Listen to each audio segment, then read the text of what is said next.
বিজনীৰ উত্তৰাঞ্চলত খোৱাপানীৰ সমস্যাৰ বুজ লয় বিজনীৰ বিধায়ক অজয় কুমাৰ ৰায়ে। অতি সোনকালে বিধায়কৰ নেতৃত্বত গাঁৱে গাঁৱে বিশুদ্ধ পানীৰ যোগান ধৰিব।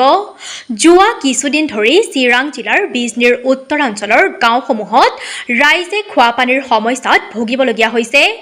ভাৰত-ভূটান সীমান্তৱৰ্তী এলেকাৰ বিষ্ণুপুৰ, লক্ষীঝোৰা, দৈলংঝাৰ, চিকাঝোৰাৰ লগতে বিভিন্ন গাঁৱত প্ৰৱেশ কৰি খোৱাপানী সমস্যাৰ বুজ লয় বিধায়কগৰাকীয়ে।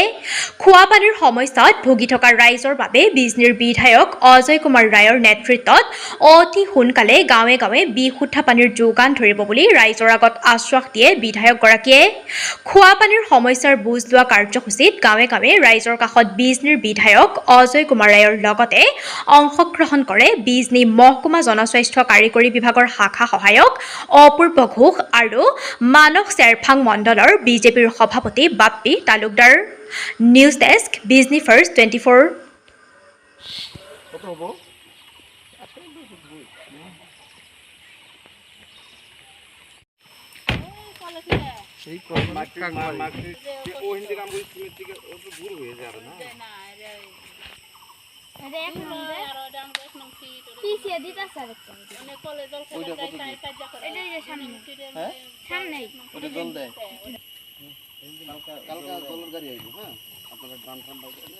আমরা সারাদিন না কালকে সারাদিন মানুষের বিপদে বলে খাইবই অনাম এক নং ফুটে জল নাই হতে গেছে যাই 2 নং মানুষে 2 নঙ্গের ওটা কি আছে 1 নম্বর 2 নম্বর ফায়দা করে জল মানে কি